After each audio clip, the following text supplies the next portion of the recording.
இன்றைக்கி நம்ம பார்க்க போகிற ரெசிபி என்னன்னு பார்த்தீங்கன்னா, நல்ல ஹோட்டல் ஸ்டைலில் சூப்பரான ரெசிபி தாங்க பார்க்க போகிறோம். அது என்னென்னா, காலிஃப்ளவர் பூண்டு மிளகு வறுவலுங்க. நல்லா காரசாரமாக வீட்லேயே நம்ம சூப்பராக செய்யலாங்க. நீங்களும் ட்ரை பண்ணி பாருங்கள். வாங்க வீடியோக்குள்ளே போகலாம். அதுக்கு ஒரு பாத்திரத்தில் தண்ணி சேர்த்து ஸ்டவ்வில் வச்சுக்கோங்க.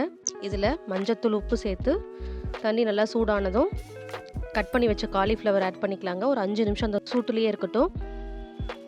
அடுத்ததாக ஜில் வாட்டரில் இதை உடனே ஃபில்ட்ரு பண்ணி ஆட் பண்ணிக்கோங்க. ஜில் வாட்டரில் நல்லா கழுவி எடுத்து வச்சுக்கலாங்க. அடுத்ததாக இரும்பு சட்டியில் எண்ணெய் சேர்த்து கொஞ்சம் மிளகு, சீரகம், சோம்பு, 2 வரமிளகாய் கிள்ளி சேர்த்துக்கலாங்க. அடுத்ததாக ஒரு கைப்பிடி அளவுக்கு பூண்டு கட் பண்ணி வச்சுருக்கேன், இதையும் ஆட் பண்ணிக்கோங்க.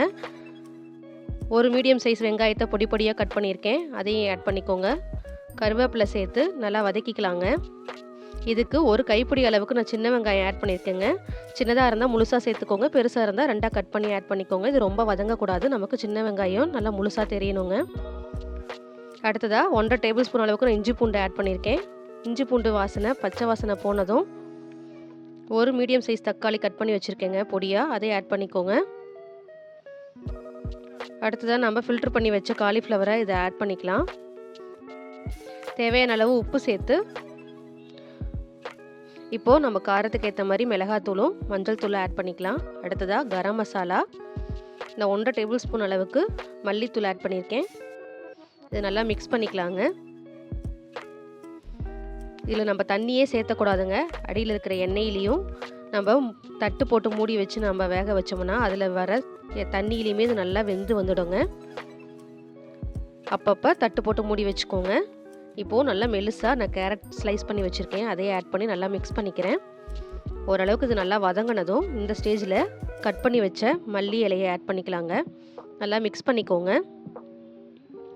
இப்போது ஸ்டவ்வை நல்லா ஹை ஃப்ளேமில் வச்சு கடைசியாக மிளகுத்தூள், சீரகத்தூள், சோம்புத்தூள் இது எல்லாத்தையும் ஆட் பண்ணி நல்லா மிக்ஸ் பண்ணிக்கிட்டே இருங்க ஹை ஃப்ளேமில்.